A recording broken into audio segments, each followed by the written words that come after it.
This is one of the Exponent Rules quizzes. For this first one, I have everything in parentheses to do first because I do parentheses before exponents. So in parentheses I have negative 3 times x, which is negative 3x. Now I take all of this and raise it to its exponent, which is a 0. Anything raised to the 0 we said was 1. So all of this equals 1. For number 2, I have a monomial, 4x squared, raised to the third. One way I can think about that is to take this 4x squared and write it out 3 times, where I have 4 times 4, which is 16, times 4, which is 64. And then when I'm multiplying these 3 monomials, I multiplied the coefficients, but I add the exponents. So I would have x to the 2 plus 2 is 4 plus 2 is 6. Another way I can think about that is to use my exponent to exponent rules.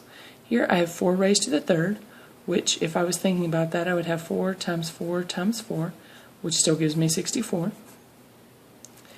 But I have x squared raised to the third. Remember, when I have exponent to exponent I get to multiply them, so 2 times 3 is 6. Still get the same answer either way.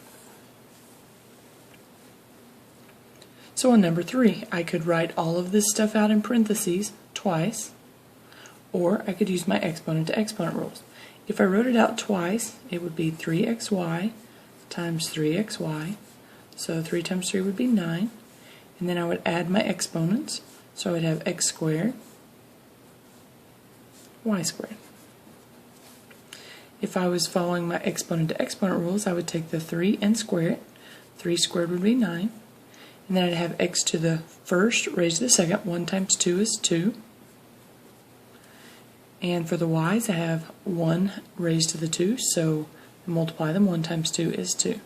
So I still get 9x squared y squared. For number 4, I have 9x to the 6th divided by 3x squared. So on this one, if I divide, I notice 9 divided by 3 is 3, which I could put over 1 if I choose. I have x to the 6th over x to the 2nd. Remember, when we have division, we actually subtract the exponents. We have x to the 4th. So this would just be 3x to the 4th. We really want to make sure that our exponents are written above our x, not in line with them. On our computer, this would be a superscript. Another way that I could think about that is to find the factors of 9x to the 6th. So 9 would break down into 3 and 3, and x would break down into x's. So we have x to the 6th, so we write 6 of them. On bottom, the 3 doesn't break down anymore, so we'll just put 3. And we have 2 x's, which is x squared. So we go ahead and cancel out common factors, canceling our 3's, our x's. So we're left with 3x to the 4th. This would be the most simplified way to write. Number 5, we have 12x to the 3rd over 16x to the 7th. Here I can't divide the 16 into the 12, so I'm just going to reduce these two. I do notice that 4 goes into both of them. 4 goes into 12 3 times, 4 goes into 16 4 times. So this would be 3/4.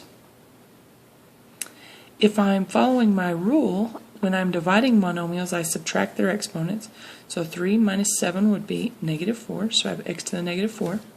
Remember, we can't keep negative exponents in our answer, so since this is unhappy, we would move it downstairs, and it would become happy, so it would be x to the 4th. So this simplifies as 3 over 4 x to the 4th.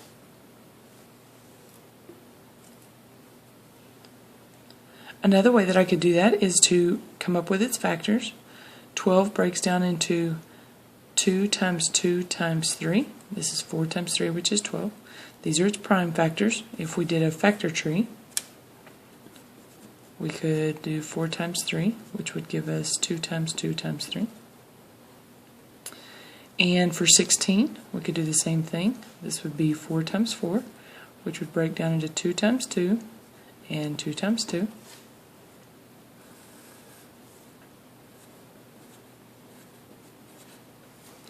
And then on top we have x to the 3rd, which is x times x times x. On bottom we have x to the 7th. So 1, 2, 3, 4, 5, 6, 7. If we canceled our common factors, on top we're left with a 3.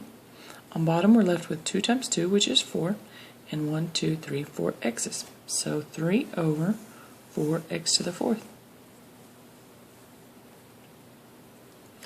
For number 6, this is much like that first one we had, except for on this one, because of the parentheses, we had to do the multiplication first before we could do the exponent, because the multiplication was in parentheses. Here there are no parentheses, so we go directly to exponents. The only thing that's being raised to the 0 here is the x. So x raised to the 0 is 1. That means we have negative 4 times 1, which is negative 4. Number 7, I have a big monomial divided by another big monomial. I could do this a couple of different ways. Some of you are seeing those negative exponents, so you want to make them all happy first. So let's go through and make them all happy. The negative 3 has an exponent of 1, so it's already happy and stays on top. The x to the negative 2 is unhappy, so we're going to move it downstairs, making it x squared. The y to the 3rd is already happy, so it's going to stay up top in the numerator. Z to the negative 4th is unhappy because it's got that negative exponent, so we're going to move it downstairs, making it z to the 4th. On bottom, the 6 has an exponent of 1. It's already happy, so it's going to stay downstairs. The x squared is already happy, so it's going to stay downstairs. The y to the negative 3 is unhappy, so we're going to move it upstairs to the numerator. It's going to become y to the 3rd.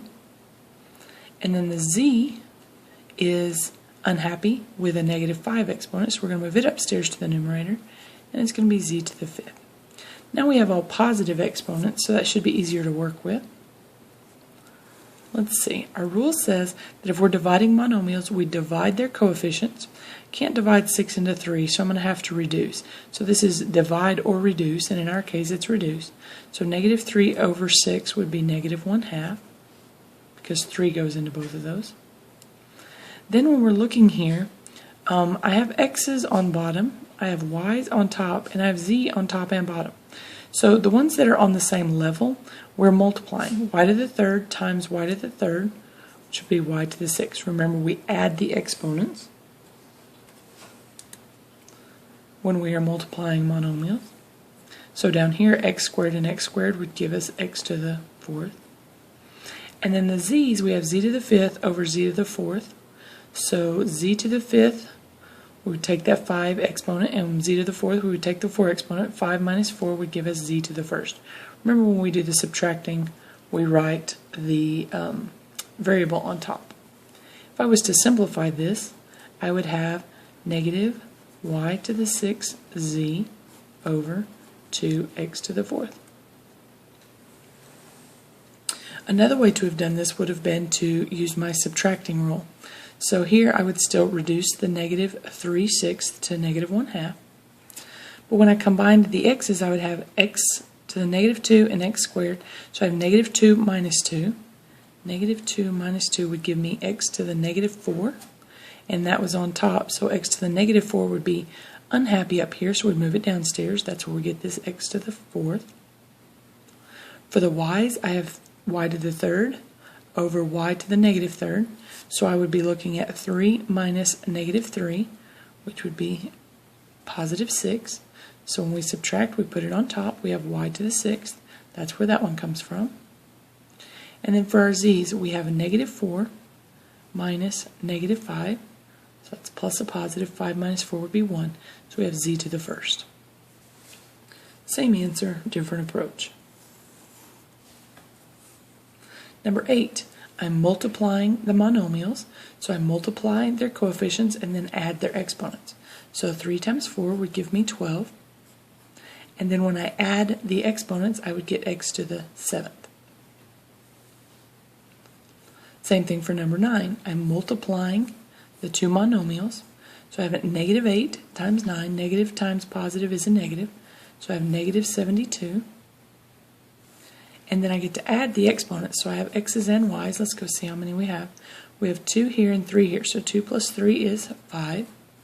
And then for the y's, 1 and 2 would give me 3. And last but not least, for number 10, I have 2x squared plus 4x squared. Remember, our rules are a little different for addition. We have to have like terms, which means we have to have the same variable with the same exponent, and here we do. If we have that, then we can add their coefficients, but the variable and exponent stay the same. So we have 2x squared plus 4x squared, which is 6x squared. Remember, if we were having 2x squared in algebra tiles, we would have something like this. That's 2x squared, and then 4x squared.